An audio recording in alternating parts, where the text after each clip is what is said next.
Jadi sebenarnya itu kita nggak akan bisa tahu apa yang akan kita lakukan ke depannya kalau cuma berpikir doang. Kita akan tahu hasilnya ketika kita udah jalani gitu. Jadi sebenarnya apapun itu dijalani aja dulu. Perbedaan pendapat itu nggak masalah. Yang penting goals kita tuh satu kayak gitu. Quotes quotes of the day.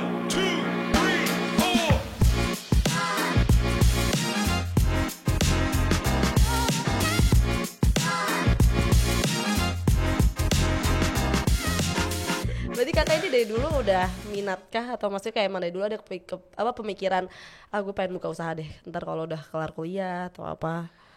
Sebenarnya benar-benar nggak pernah kepikiran sama sekali sih gitu, benar-benar nggak kepikiran bahkan sampai di Kreasi Indonesia itu sampai detik ini gitu.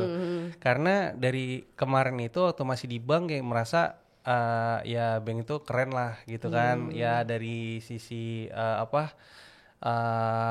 bidangnya saya di situ juga bisa create money atau insentif lumayan oke gitu. Tapi dengan seiring berjalan waktu kayak punya kepuasan sendiri gitu. Kepuasannya itu karena awalnya kan kayak cuma bertiga, berempat gitu. Nah, lama kelamaan jadi berbeda nih pola pikirnya. Kayaknya kalau bisa memperkerjakan orang lain gitu, terus jadi kayak bisa ada kontribusi lah untuk orang sekitar kayak gitu. Jadi kayak merasa jauh lebih puas aja sih, bisa bareng-bareng punya tim sendiri yang kayak kita itu di dalam tim udah kayak second family lah ya. Ya dari rumah mungkin bahkan kita lebih sering ketemu gitu daripada keluarga kita sendiri. Jadi kayak punya keluarga lain yang kita bisa ngobrol, tukar pikiran dan banyak hal yang bisa kita lakukan bareng-bareng kayak gitu sih untuk maju bareng-bareng juga. Berarti kakak tuh cocok buat jadi leader ya.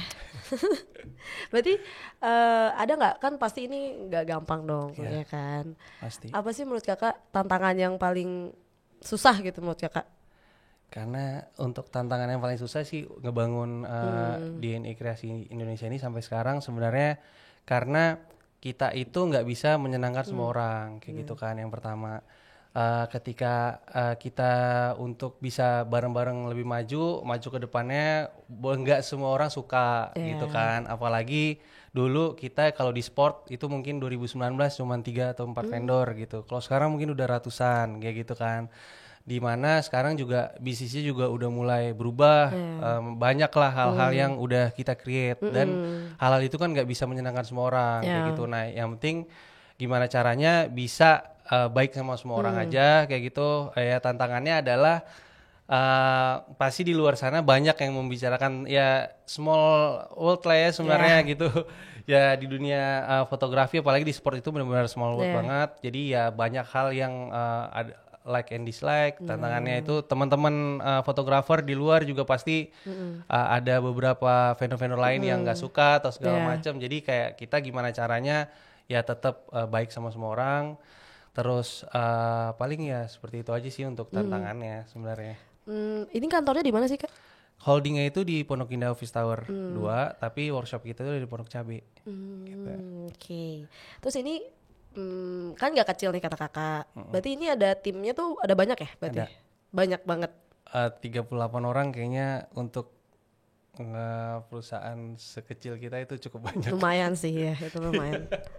Nah ini kan ada kayak agensi sport, ada kepikiran nggak ya kayak mau usaha lain atau gimana? Sebenarnya untuk kepikiran ke usaha lain ada, cuma kayaknya dari goalsnya saya pribadi gitu itu masih terlalu jauh lah untuk kita stop di sini gitu. Karena ketika mungkin sekarang itu satu bisnis berjalan dan ditinggal begitu aja kayaknya sayang gitu. Jadi beneran difokusin dulu, banyak yang masih goals yang pengen kita capai bareng-bareng sama tim gitu. Banyak harapan pasti dari tim DNA Kreasi Indonesia itu untuk kita jauh lebih berkembang dari sekarang ini gitu. Jadi mungkin untuk bisnis-bisnis lain ya belum dulu kali ya. Jadi fokus dulu untuk si DNA Kreasi Indonesia-nya agar kita bisa lebih berkembang. Ya mungkin ya suatu saat punya gedung kali. Amin. Terus ini DNA tuh apa sih? DNA itu sebenarnya kayak awalnya kan waktu moto namanya apa ya gitu kan. Terus banyak orang berpikir DNA itu pasti dana nih gitu. Tapi sebenarnya enggak. DNA itu kayak DNA sel. Iya sel gitu kan, sport kan kayaknya ini fotografer DNA sport banget kayak gitu dulu. Ya jadi munculnya dari situ. Jadi bukan sebenarnya karena nama sih. Tadi aku juga awalnya mikir dana kali ya. Keren juga idenya. Berarti ini kan kakak berarti ngikutin tren ya? Ikutin tren. Ya dong pasti kan. Wajib. Ini kan pasti banyak dong apa sih namanya kayak pesaingnya gitu loh, yang kayak hampir sama lah kayak kakak gitu. Itu kakak nanggepin pesaing kayak gitu gimana? Sebenarnya kalau misalnya dari sport, mungkin dari saya sendiri nggak anggap pesaing ya, karena maksudnya mereka masih personal gitu. Memang vendornya banyak tapi personal.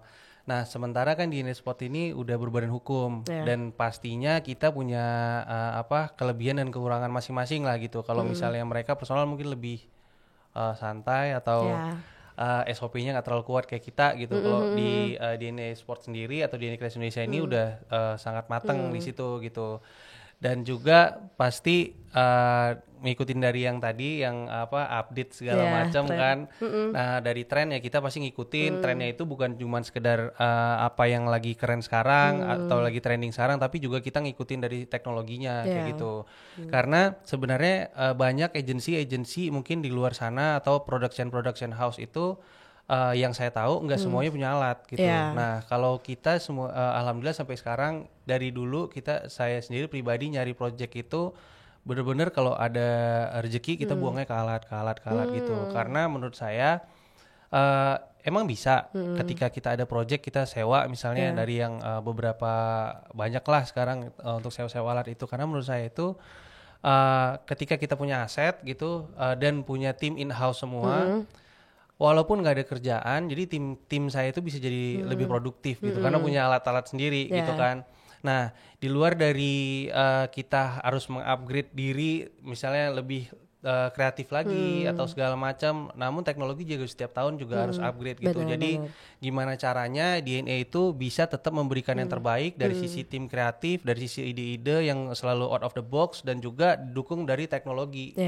Jadi kita bisa dengan pola pikir yang atau ide-ide yang kreatif didukung dengan teknologi yang luar biasa juga akhirnya bisa menciptakan kreasi yang luar biasa juga. Asik. Kayak gitu.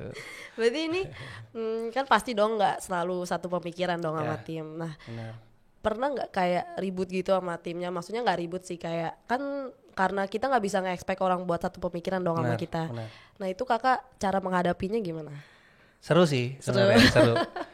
Serunya itu karena itulah pentingnya sebuah tim gitu. Karena ketika semuanya mempunyai pola pikir yang sama, ya tim itu gak akan maju-maju gitu. Benar. Gak ada yang selalu ingetin, gak punya pendapat lain. Jadi akhirnya bingung gitu. Apa sih yang bisa kita lakuin lagi gitu kan.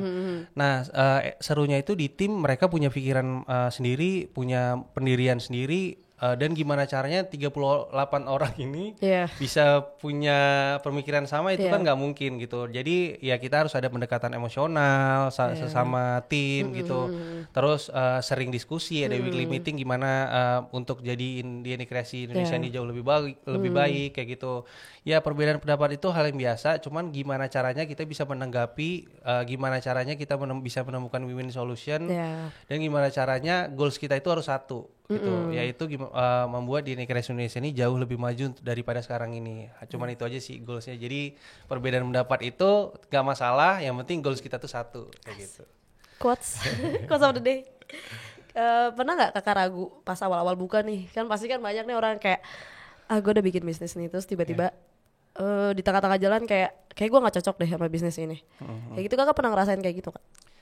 Alhamdulillah di DNA Kreasi ini nggak pernah sih. Jadi kayak mungkin pada saat itu juga masih kayak muda, darah muda banget kan. Jadi kayak ya udah hajar dulu deh gitu. Pokoknya udah nyemplung, kita tenggelam gitu kan. Ya udah pokoknya gimana cara harus ke darat gitu. Jalan terus tetap berjalan terus gitu. Apapun halangan, apapun rintangannya, gimana caranya kita harus survive. Ya gitu sih di awal-awal. Mungkin karena masih dikit orang ya, tapi kalau sekarang udah rame gini benar-benar udah mulai lebih konservatif lah untuk menghadapi bisnisnya gitu. Nah, kan banyak nih anak-anak muda yang pengen bisnis nih dari awal. Jujur aku juga pengen bisnis kan. Ada gak sih saran, kan kayak pasti banyak nih yang ragu, gue pengen bisnis ini tapi ada aja pemikiran kayak ntar takut gagal deh, takut di tengah-tengah jalan gue jadi gak mood, jadi gak minat lagi kayak gitu. Ada gak saran buat anak-anak di luar sana yang baru mau merintis usaha gitu? Sebenarnya pasti kita punya tipikal sifat dan karakter itu setiap orang beda-beda. Ada yang lebih suka ambil resiko, ada yang ya moderate lah ya, konservatif. Jadi sebenarnya itu kita nggak akan bisa tahu apa yang akan kita lakukan ke depannya kalau cuma berpikir doang. Jadi kalau kita misalnya ibaratnya besok pengen A deh, besok pengen B, kayaknya seru juga nih, gitu kan. Jadi ibaratnya jadi wacana doang. Karena kita akan tahu hasilnya ketika kita udah jalani gitu. Jadi sebenarnya apapun itu dijalani aja dulu. Masalah akan selalu ada karena setiap jangankan dicari-cari gitu ya. Jadi kayak kita keluar rumah pasti masalah itu ngikut gitu. Itu satu. Bener. Yang kedua, di mana rezeki itu datang pasti paketnya juga pasti ada problem sih yang akan kita hadapi gitu. Nah, dimanapun kita hidup pasti masalah itu akan datang. Cuman gimana caranya kita berpikir untuk meredam masalah-masalah itu kan, meminimalisir resiko-risiko yang ada. Jadi untuk bagi teman-teman mungkin yang pengen ngerintis bisnis, yang pastinya jalani dulu aja. Jangan takut untuk jatuh. Sebenarnya untuk jatuh itu pasti akan ada gitu kan. Ya di DNA Kreasi Indonesia sendiri juga kita mengalami hal-hal itu. Yang penting gimana caranya kita bisa bangkit untuk jauh lebih baik lagi gitu. Nah, solusi akan selalu ada ketika kita bisa berpikir dan pastinya kita berada di tempat yang tepat gitu. Berada di tempat yang tepat itu sebenarnya kita hidup di dunia ini kan gak mungkin sendiri. Jadi coba carilah teman-teman yang bisa mensupport kita di dalam semua hal gitu. Sebenarnya gak semuanya bisa menemu seperti itu, tapi pelan-pelan dan ibaratnya ketika kita temenan sama penjual parfum pasti kita wangi gitu ya, ikut ya.